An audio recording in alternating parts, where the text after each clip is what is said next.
Capítulo 4. Entre dois mundos. O caso envolvia o sequestro interestadual de um caminhão cheio de whiskies J e B, com valor aproximado de $100 mil. Era a primavera de 1971 e eu estava trabalhando em Detroit havia quase 6 meses. O capataz do armazém havia nos alertado sobre onde eles fariam a troca de dinheiro por a bebida roubada. A operação era uma colaboração entre o FBI e a polícia de Detroit, mas as organizações haviam se encontrado separadamente para planejá-la. Apenas os funcionários nos cargos mais altos haviam conversado uns com os outros, e o que eles haviam decidido não chegou ao conhecimento dos níveis mais baixos. Na hora da realização de prisões, portanto, ninguém sabia muito bem o que os outros deveriam estar fazendo. É noite na periferia da cidade, perto da ferrovia. Estou dirigindo um dos carros do FBI como supervisor da equipe. Bob Fitzpatrick no banco do carona. O informante estava mantendo contato com Fitzpatrick e Buck McGonaghy. É o agente encarregado do caso. Prendam eles, diz o nosso rádio. Todos freamos o carro e cercamos um caminhão semi-reboque. O motorista abre a porta, salta da cabine e começa a correr, junto com um agente que estava no outro carro. Abro a porta, desço, saco minha arma e começo a persegui-los. Está escuro, vestimos roupas comuns, sem terno, gravata, nada disso. E nunca me esquecerei dos brancos olhos do policial uniformizado apontando uma escopeta diretamente para mim, gritando: "Polícia, parado! Solte sua arma!" Estamos a menos de 2 metros um do outro, e me dou conta de que esse cara está prestes a atirar em mim. Fico paralisado, mas tenho total consciência de que qualquer movimento errado culminará no meu fim. Estou prestes a soltar a arma e levantar as mãos quando ouço Bob Fitzpatrick gritar desesperadamente: "Ele é do FBI! Ele é um agente do FBI!" O policial baixa a escopeta e escuto-o disparar instintivamente atrás do motorista, com a adrenalina a mil, tentando recuperar a distância que perdi. Eu e o outro agente o alcançamos ao mesmo tempo. Nós o derrubamos e o algemamos, com um pouco mais de grosseria do que necessário, porque estou muito pilhado. Mas, aquele instante congelado no tempo, quase pensei que seria baleado. Foi uma das experiências mais aterrorizantes que já vivenciei.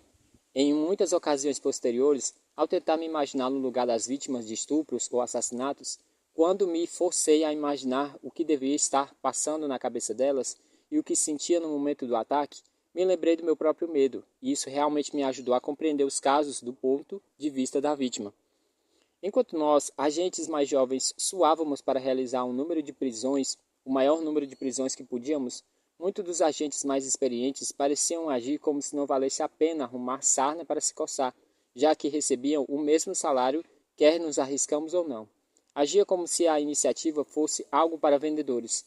Sermos encorajados a passar o máximo de tempo possível fora do escritório, olhar vitrines, saltar no parque e ler The Wall Street Journal se tornaram os passatempos preferidos de determinados agentes. Decidi, como uma boa labareda azul, escrever um memorando sugerindo um sistema de pagamentos baseados na meritocracia, que encorajaria as pessoas a serem mais produtivas. Entreguei o memorando para a SAC, ou Agente Especial Adjunto do Comando, Tom Nally. Tom me chama ao escritório, fecha a porta e pega o memorando na mesa e sorri de forma benevolente para mim. "Com o que estou preocupado, John? Você recebeu o seu GS-11? Diz ele, rasgando o memorando no meio. "Você receberá o seu GS-12, diz ele, rasgando o documento ao meio novamente. "Receberá o seu GS-13, mais um rasgo, e agora ele está rindo. Não me arrume sarna para se coçar, Douglas. É o último conselho, ao jogar um pedaço de papel na lata de lixo. 15 anos depois, quando J.H. Hoover já estava morto, ou mais ou menos esquecido, o FBI acabou implementando um sistema de meritocracias de pagamento. E quando finalmente chegaram a essa conclusão, é claro que não precisariam de nenhuma ajuda minha. Certa vez em uma noite de maio, na verdade lembro que era sexta-feira seguinte a 17 de maio, por motivos que logo se tornarão evidentes, estou com Bob McGonaghy e Jack Crust em um bar que costumávamos frequentar chamado Gin Garage, em frente ao escritório. Uma balada de rock está tocando e já tomamos cervejas demais quando, de repente, uma jovem atraente entra no bar acompanhada de uma amiga. Ela lembra Sophie Loren quando era jovem, usando uma roupa de moda da época, um vestido azul curto e botas que quase chegam às virilhas. Ei, Azul, vem aqui! Grito. Para minha surpresa, ela e a amiga vêm. Seu nome é Pam Modica. Pam Modica. E começa a falar besteiras, flertando. Descobre que ela acabou de fazer 21 anos e que saiu com sua amiga para celebrar seu direito recém-adquirido de beber legalmente. Ela parece curtir o meu senso de humor, depois que fiquei sabendo que ela me achou bonito, mas nerd demais com o cabelo curto para um agente do governo. Deixamos um jeans e passamos o resto da noite indo de bar em bar. Passamos as semanas que se seguiram nos conhecendo melhor.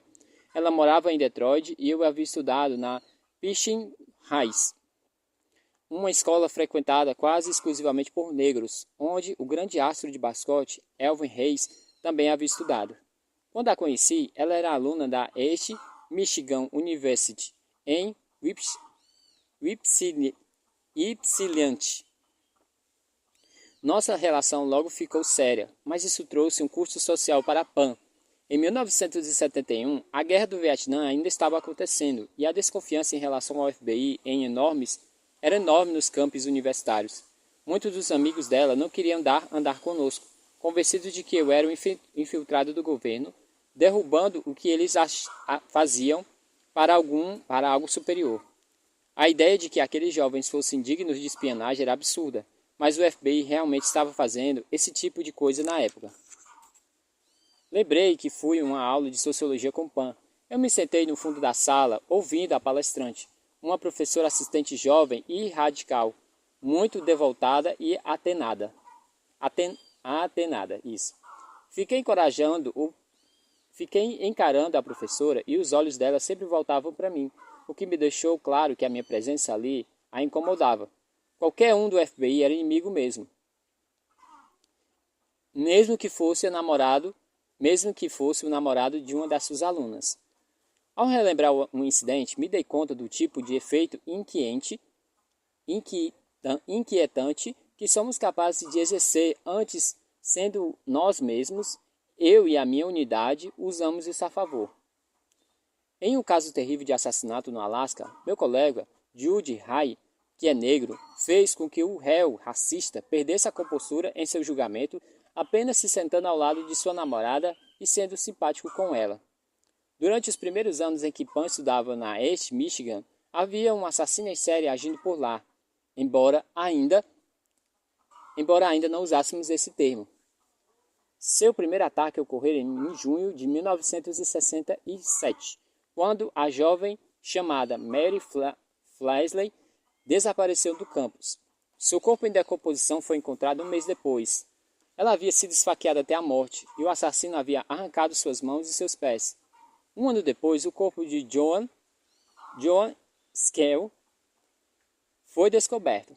Ela havia sido estuprada e levado quase 50 facadas. E então mais o corpo foi encontrado em Ypsilanti.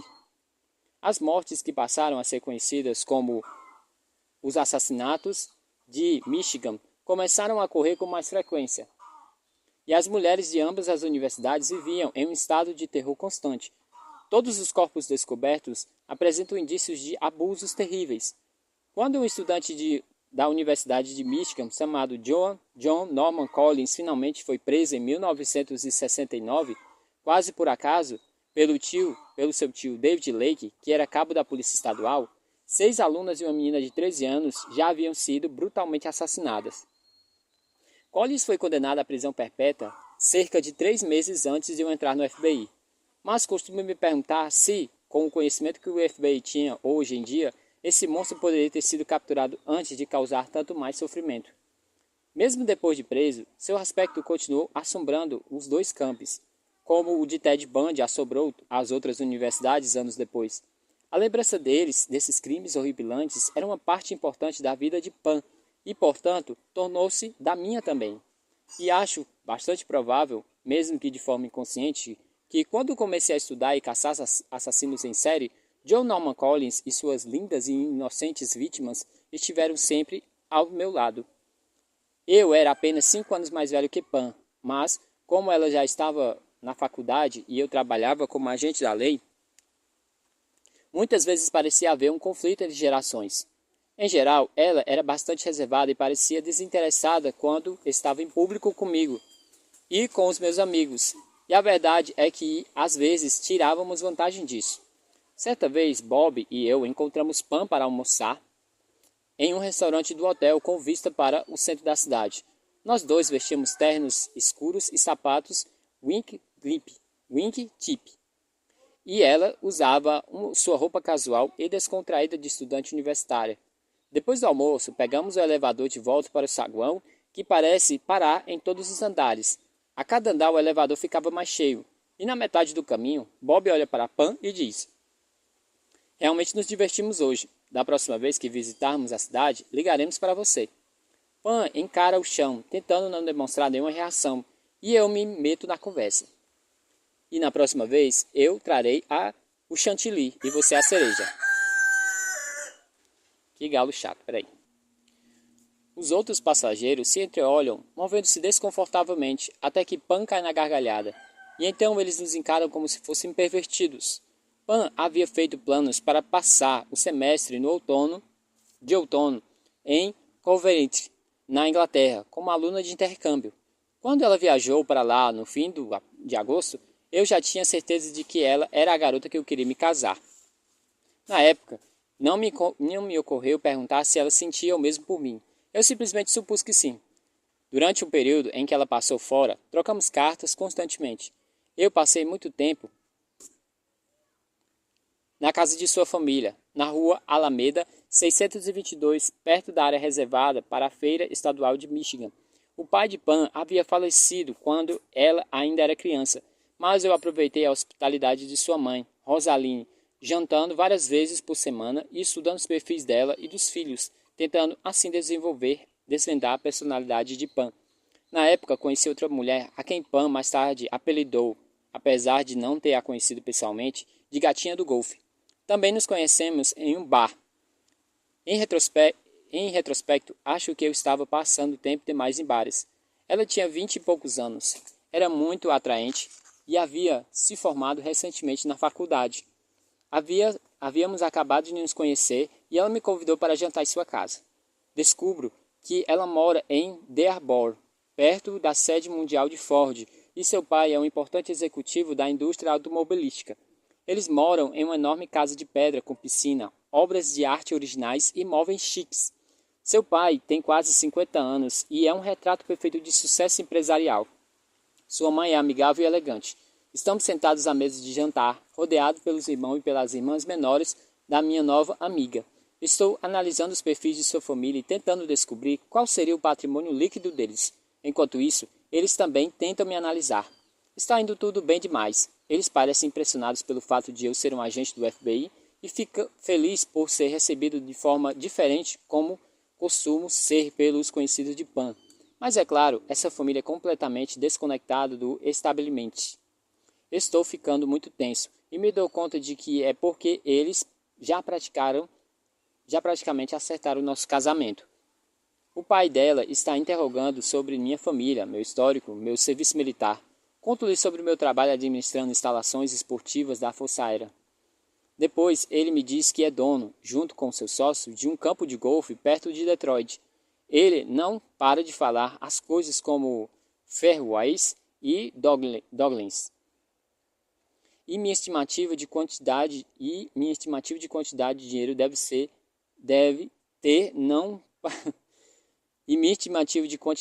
dinheiro que ele deve ter não para de subir. Você joga golfe, John? Pergunta ele. Não, senhor, responde imediatamente, mas adoraria aprender. Isso encerra o assunto. Nós nos dispersamos. Passei a noite lá, no sofá do escritório. No meio da noite, recebi uma visita da garota, que, de alguma maneira, foi levada pelo sonambulismo até onde eu dormia. Talvez a ideia fosse de estar naquela casa chique, ou o medo instintivo de eu que eu tinha desde que entrara no FBI de ser vítima de uma armação, mas a agressividade dela me assustou, assim como a sua família. Fui embora na manhã seguinte, depois de aproveitar a hospitalidade deles e de desfrutar o ótimo jantar, mas sabia que havia perdido a chance de uma boa vida. Pan voltou da Inglaterra alguns dias antes do Natal de 1971. Eu havia decidido pedir-a em casamento e comprando o anel de noivado. Naquela época, o FBI tinha contato de praticamente qualquer coisa que quiséssemos adquirir. A joalheria em que comprei o anel era grata a nós por termos impedido um roubo e oferecia ótimos descontos para os agentes. Mesmo com o preço reduzido, o maior anel de diamante que tinha condição de comprar era o de 1,25 quilates. Mas decidi que, se ela o visse pela primeira vez no fundo de uma taça de champanhe, além de me chamar muito desperto, pensaria que o diamante tinha 3 quilates. Levei-a para o restaurante na estrada H. Miller, perto de sua casa. Meu plano era jogar o anel na taça assim que ela se levantasse para ir ao banheiro. Mas ela não foi nenhuma vez. Então, na noite seguinte, levei-a ao mesmo restaurante, mas a história se repetiu. Como eu já havia participado de diversas operações de vigilância, nas quais passar horas sentados em um carro e ser obrigado a segurar o xixi era um verdadeiro estorvo ocupacional, realmente admirei a capacidade de Pan em fazer isso. Porém, talvez aquele fosse um tipo de mensagem divina para me avisar de que eu não estava pronto para embarcar em um casamento. A noite seguinte era véspera de Natal e estávamos na casa da mãe dela, rodeados por toda a família. Era agora ou nunca. Estávamos bebendo haste espumante que Pan adorava. Ela finalmente saiu para a sala por um instante para ir à cozinha. Quando voltou, sentou no meu colo e fizemos um brinde. E, se eu não tivesse detido, ela teria engolido o anel. Meu plano de fazer com que o anel parecesse ter 3 quilates foi por água abaixo. Na realidade, se eu não tivesse chamado a sua atenção, ela nem iria ter notado. Mais uma vez perguntei a mim mesmo se havia alguma mensagem por trás daquilo. O mais importante, porém, é que eu havia armado meu cenário de interrogatório para conseguir o resultado desejado. Ao preparar cuidadosamente a cena diante dos seus irmãos e sua mãe, que me adorava, eu havia limitado bastante as opções de Pan. Ela disse que sim. Nós nos casamos em junho do ano seguinte. A maioria dos agentes solteiros estava sendo transferida para Nova York ou Chicago no segundo ano de serviço, porque acreditava-se que seria menos penoso para eles do que para os casados. Eu não tinha nenhuma preferência em particular, então acabei sendo transferido para Milwaukee, que me parecia uma cidade digna, embora nunca tivesse pisado lá e nem soubesse onde ficava. Eu me mudaria para janeiro e me instalaria, e Pan iria depois do casamento. Encontrei uma casa no condomínio em Genoa Village, na Avenida Juneau, perto do escritório regional do edifício federal da Rua Norte Jackson. Mas a verdade é que isso se provou um erro tático, porque o que quer que acontecesse, a solução era sempre: vá buscar o Douglas, ele mora a apenas 3 quadras daqui. Mesmo antes da minha chegada a Milwaukee, as mulheres do escritório já sabiam quem eu era, mas especificamente um de apenas dois agentes solteiros. Nas minhas primeiras semanas, elas se estapeavam para seguir ordens minhas, mesmo que eu não tivesse muito o que fazer. Todas queriam estar perto de mim. Mas, após algumas semanas, quando a notícia de que eu estava noivo começou a se espalhar, rapidamente me tornei um desodorante vencido após 24 horas. Descobri que o clima no escritório regional de Milwaukee era idêntico ao de Detroit, só que pior. Meu primeiro saque se chamava Ed Weiss, e todos o chamavam de Ed Ligeiro. Ele estava sempre vermelho como um tomate. Morreu em decorrência de pressão alta pouco depois de sua aposentadoria, e não parava de perambular pelo escritório, estalando os dedos e gritando: Saiam do escritório! Saiam do escritório! Para onde devo ir? Perguntei. Acabei de chegar. Não tenho carro. Não estou trabalhando em causa algum. Não importa para onde você vá, respondeu ele. Saio do escritório. Então eu saí. Naquele tempo, era comum entrar em uma biblioteca ou descer a Avenida Wisconsin, perto dali, e se deparar com vários agentes olhando as vitrines, porque não tinham para onde ir. Foi nessa época que eu comprei o meu novo carro, um Ford Torino, de um vendedor de automóveis que era de um contato do FBI. Nosso saque seguinte, Herb Roxier, foi transferido do escritório regional de Little Rock, Arkansas. O recrutamento era sempre um questionamento importante para os saques, e assim que Roxy chegou, já foi colocado contra a parede. Todo o escritório regional estava com uma cota mensal, tanto para os agentes quanto para os funcionários que não estavam envolvidos com o trabalho de escritório. Roxy me chamou ao seu escritório e me disse que eu ficaria encarregado do recrutamento. Essa tarefa costumava ser dada aos agentes solteiros, porque envolvia muitas viagens para todo o estado. Por que eu? Perguntei. Porque tivemos que afastar o último cara e por pouco não o demitimos. Acontece que o agente estava entrando em colégios da região e entrevistando garotas para trabalhos administrativos. Naquela época, Hoover ainda estava vivo e a agência não aceitava agentes femininas. Ele fazia perguntas às garotas como se estivesse preparando uma lista. Uma delas era: "Você é virgem?" Caso elas respondessem que não, ele as convidava para sair. Os pais das alunas começaram a reclamar e o saque foi obrigado a dar um corretivo no cara. Comecei a recrutar por todo o estado. Logo eu estava recrutando quase 4 vezes a minha cota. Era o recrutador mais produtivo do país. O problema é que eu era bom demais. Eles se recusavam a me tirar da função. Quando disse a Herbie que não queria mais fazer aquilo, que não havia entrado no FBI para trabalhar com recursos humanos, ele ameaçou me colocar no destacamento de direitos civis. Isso significava investigar delegacias e agentes acusados de violentar suspeitos e prisioneiros ou de discriminar minorias. Não era exatamente o trabalho mais popular do FBI. Que maneira maravilhosa de me recompensar pelo meu bom trabalho, pensei. Então decidi fazer um acordo. Arrogantemente concordei em continuar com o grande contingente de recrutamentos se Roxy aceitasse me nomear como o primeiro substituto, se eu pudesse usar o carro do FBI e se conseguisse uma recomendação para receber Fundo de Administração de Assistência a Autoridades Policiais, o LEA, para uma pós-graduação. Eu sabia que precisaria de um mestrado se não quisesse parar o resto da carreira fazendo trabalho de campo. Eu já era um tanto suspeito no escritório. Qualquer um que estivesse querendo tanto estudar só podia ser um maldito liberal. E na Universidade de Wisconsin, em Milwaukee, onde comecei o meu mestrado em Psicologia da Educação no turno da noite e nos fins de semana, eu era visto como exatamente o oposto. A maioria dos professores ficavam desconfiados de receber um agente do FBI na sala de aula. Eu nunca tive muita paciência para o meu lado meloso, que compunha grande parte da psicologia. John, quero que se apresente para a pessoa ao seu lado e diga a ela quem é o verdadeiro John Douglas. Certa vez em uma aula, estávamos sentados em um círculo. Naquela época, as pessoas adoravam sentar em círculos. Aos poucos, fui percebendo que ninguém estava falando comigo. Tento me meter na conversa, mas ninguém responde nada. Qual é o problema, pessoal? Pergunto finalmente. Descubro que o problema é que eu estou com um pente de cabo de metal saltado para fora do bolso do casaco e todos pensam que é uma antena. E estou gravando a aula e transmitindo para o quartel-general. Nunca deixei de me surpreender com a presunção paranoica das pessoas. No início do mês de maio de 1972, J. Edgar Hoover morreu tranquilamente durante o sono em sua casa, em Washington. De manhã bem cedo, mensagens por teletipo foram enviadas do escritório central para todos os escritórios regionais. Em Milwaukee foram convocados ao escritório pelo saque para ouvir as notícias. Fomos, no caso.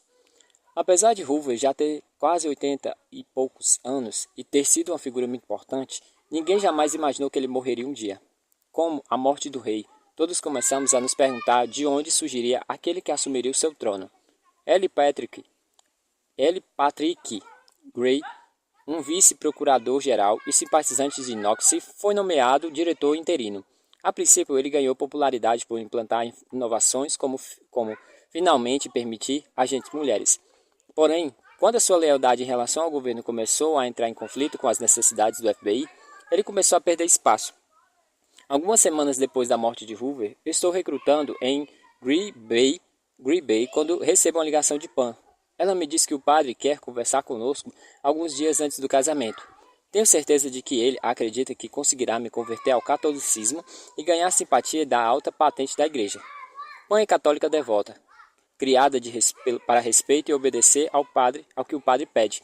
E sei que ela me encherá a paciência se eu não me render pacificamente. Chegamos juntos à igreja de Santa Rita, mas ela entra sozinha para conversar com o padre primeiro.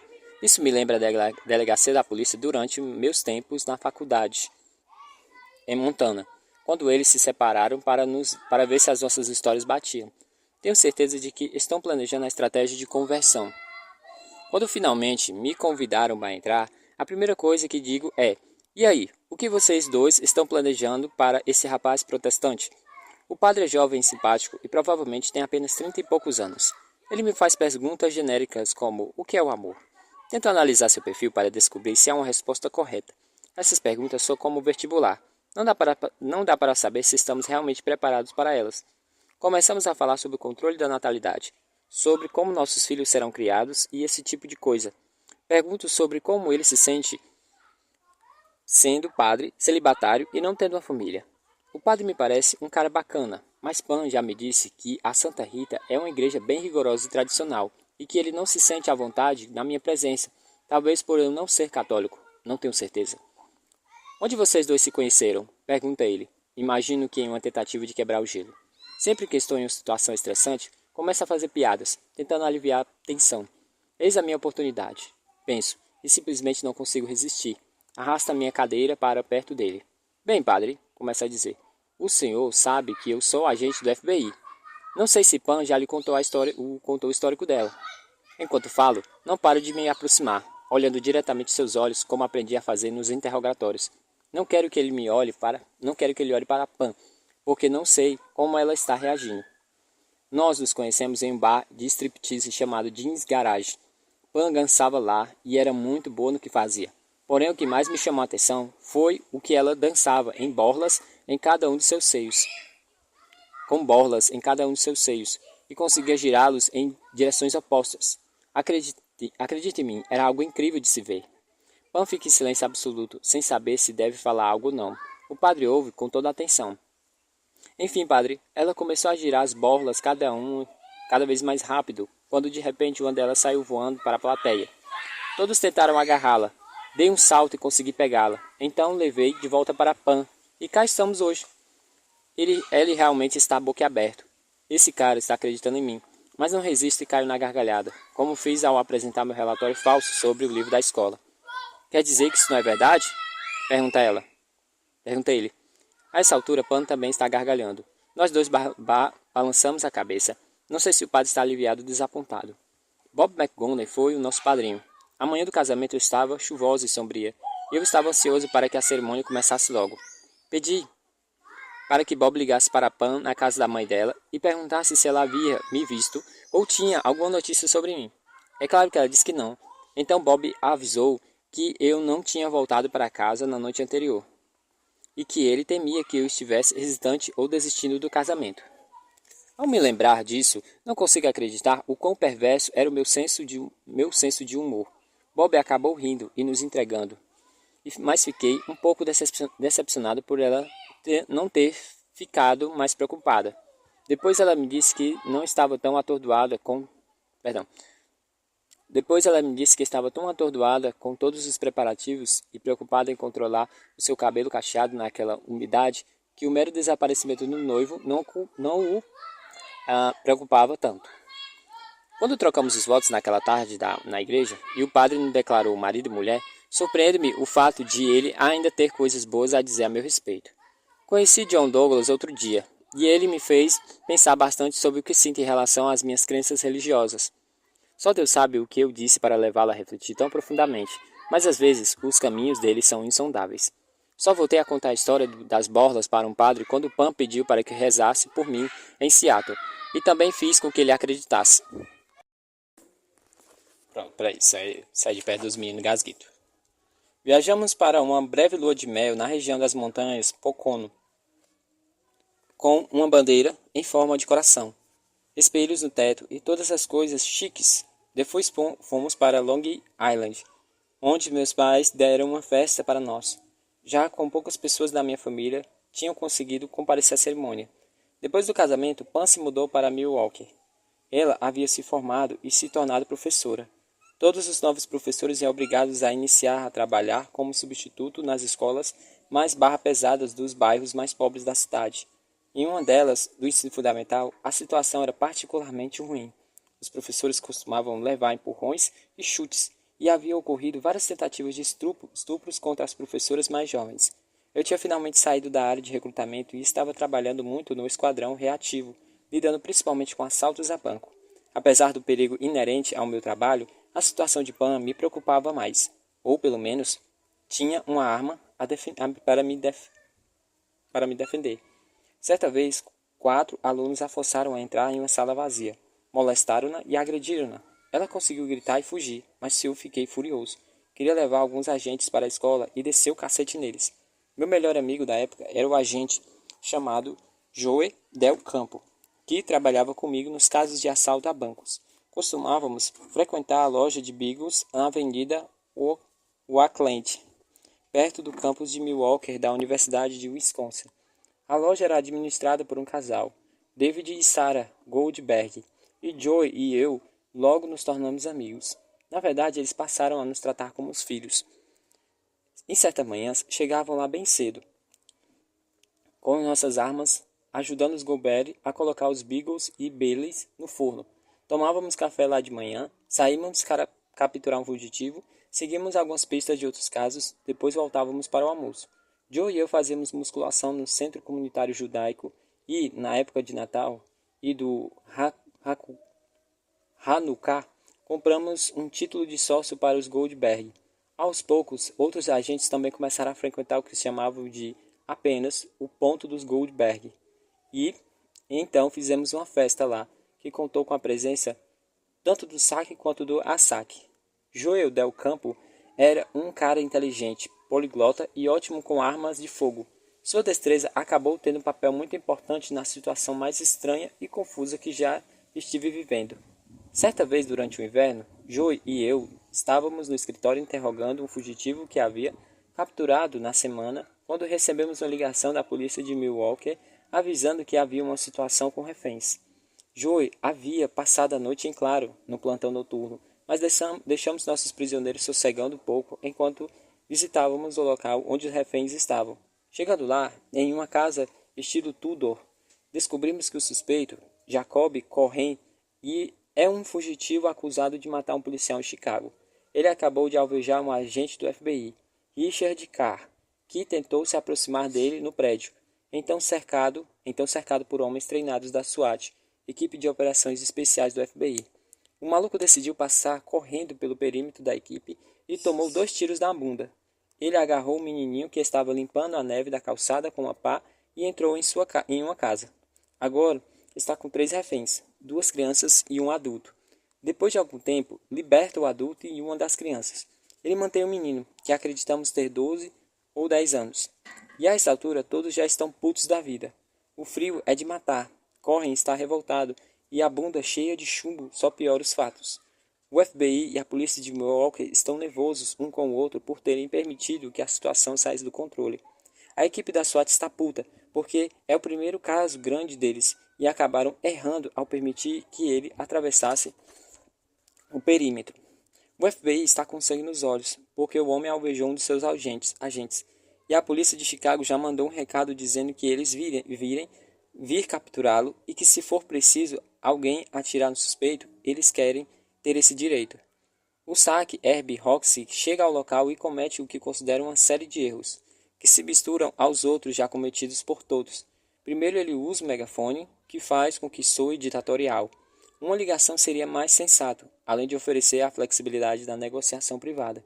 Depois ele comete o que considera o seu segundo grande erro. Oferece a si mesmo como refém no lugar do garoto. Roxy segura o volante de um carro do FBI. A polícia forma um círculo ao redor do veículo, que entra de ré no caminho de acesso à garagem da casa. Enquanto isso, Del Campo pede que eu ajude a subir no telhado.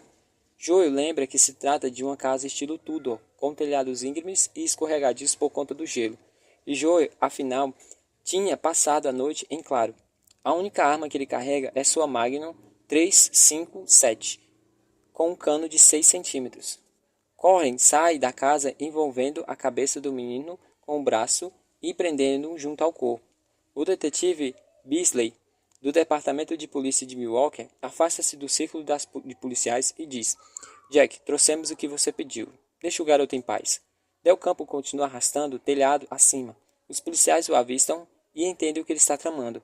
O sujeito e o refém continuam se aproximando do carro. Há gelo e neve por todo lado. De repente o menino escorrega, fazendo com que encorre o solte por um instante.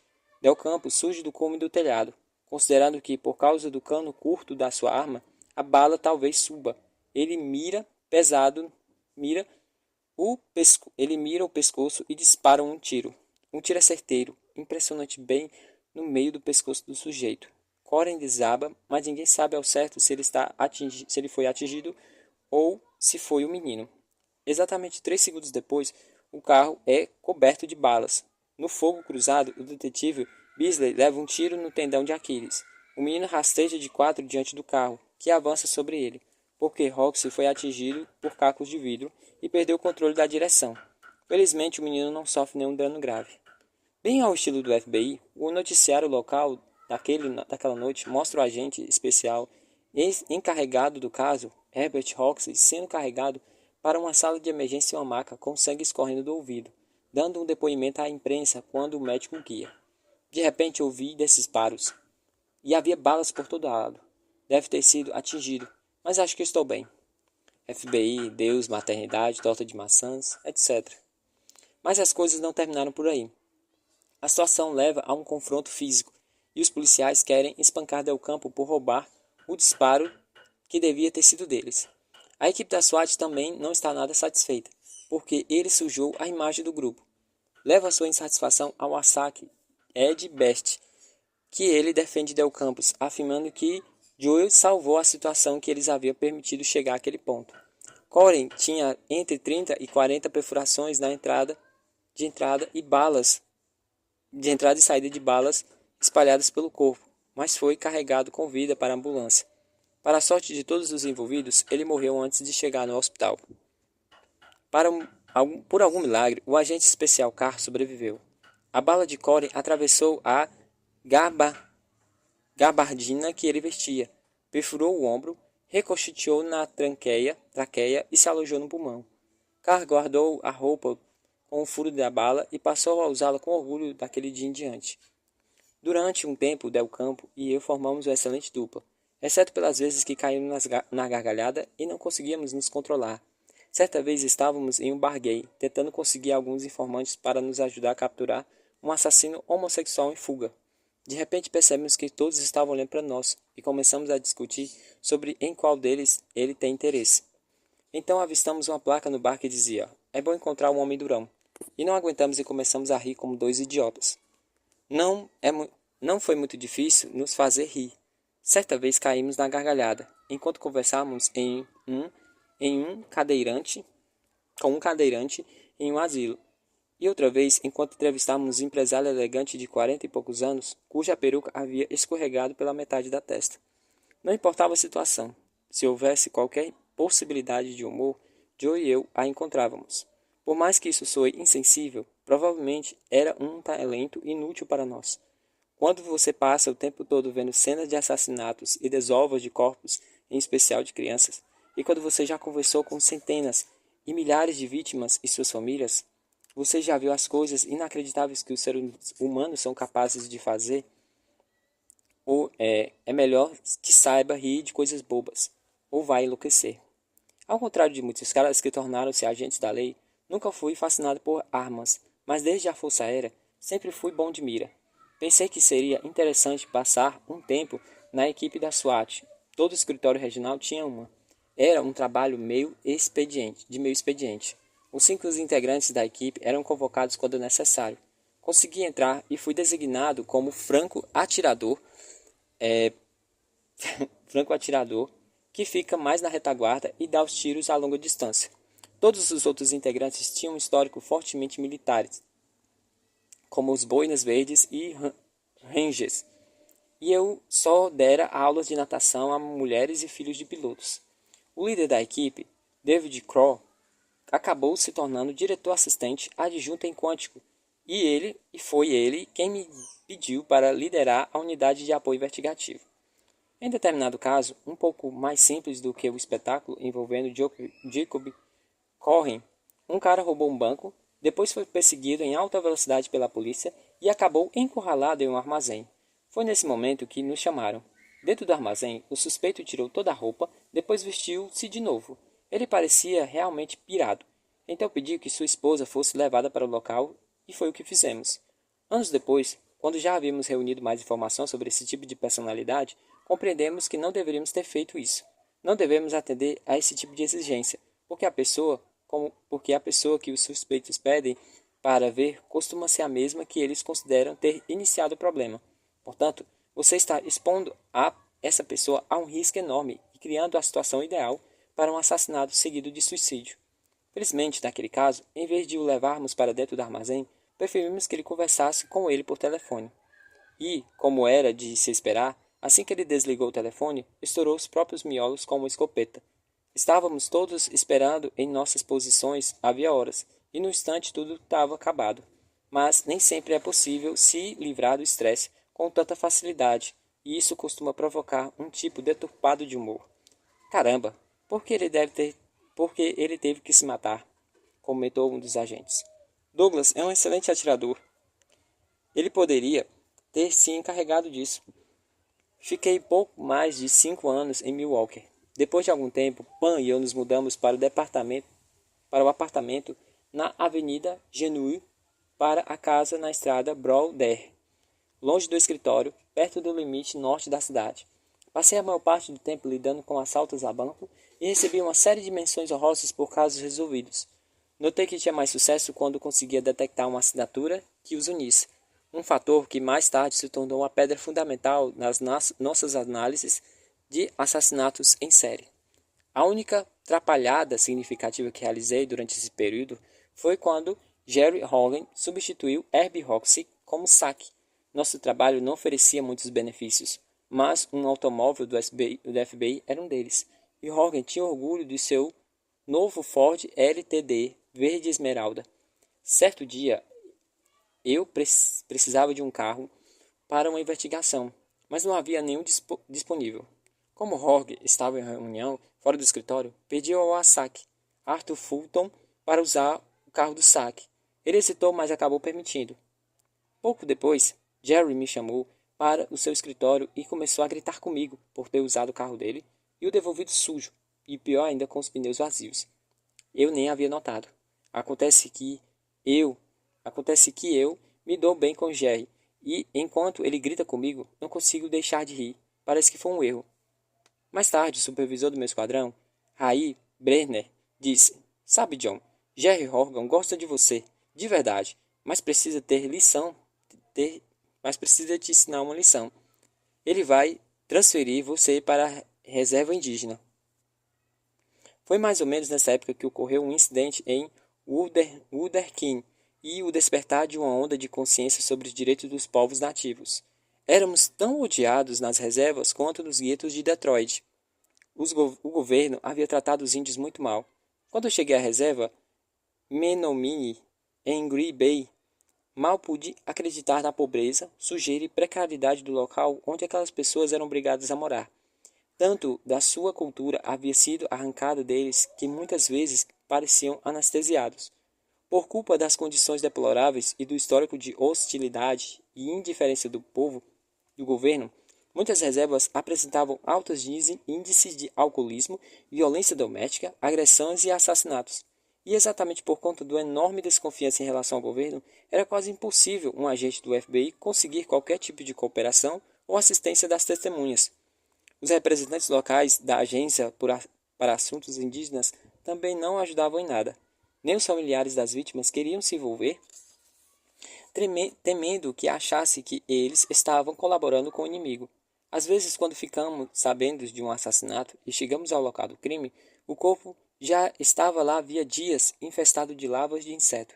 Passei mais de um mês na reserva e, durante esse tempo, investiguei pelo menos 6 assassinatos. Eu me sentia tão mal por aquelas pessoas que estava constantemente deprimido, mesmo tendo o luxo de poder ir para casa toda noite. Eu nunca tinha visto um povo que, enquanto grupo, precisasse superar tantas adversidades. Embora tenha sido perigoso, meu tempo de serviço na reserva foi minha primeira dose concentrada de investigação de cenas de assassinatos. Foi uma experiência sinistra, mas excelente. Sem dúvida, a melhor coisa que aconteceu durante meu tempo em Milwaukee foi o nascimento de nossa primeira filha, Erika, em novembro de 1975. Tínhamos um jantar de ação de graças marcado em um country club com um casal de amigos, Sam e Esther Husky, quando Pan entra em trabalho de parto. Erika nasceu no dia seguinte. Eu estava me dedicando a casos de assaltos a bancos e terminando minha pós-graduação, e o bebê significava ainda menos horas de sono. Mas é claro, Pan carregou o maior peso. Por conta da paternidade, senti grande responsabilidade com a família. E adorei ver Erika crescer. Para a sorte de todos nós, eu ainda não havia começado a trabalhar em casos de raptos e assassinatos de criança. Se tivesse começado e se tivesse parado e pensado sobre o que existia lá fora, não sei se teria me adaptado tão bem à paternidade. Quando nossa segunda filha, Lauren, nasceu, em 1980, eu já estava completamente imerso nesse trabalho. Acho que me tornei pai também. Acho que me tornar pai me motivou a tentar dar o melhor de mim. Eu sabia que estava fazendo algo que não gostaria de fazer pelo resto da minha carreira. Jerry Horgan me aconselhou a passar 10 anos no trabalho de campo antes de pedir transferência para outra área. Assim, eu teria experiência bastante para ocupar um cargo de saque e depois de saque, e talvez de chegar ao escritório central. Mas com uma filha, e esperava eu mais filhos a caminho, a vida como agente no campo, que mudava de um escritório para o outro, não me parecia muito atraente. Com o passar do tempo, outras perspectivas profissionais começaram a surgir. O treinamento de franco-atirador e os exercícios da equipe da SWAT haviam perdido o encanto. Com o meu treinamento e interesse em psicologia, e a essa altura, já finalizando o mestrado, me parecia que a parte mais desafiadora do trabalho era tentar resolver a situação antes que os tiros fossem trocados. O SAC me recomendou para um curso de 2 semanas de negociação de reféns da academia do FBI em Quantico, que estava em operação havia alguns anos. Lá, sob a tutela de agentes lendários como Robert Tint e Pat Mulany, fui exposto pela primeira vez a um campo que já era conhecido como ciência comportamental, e isso transformou minha carreira.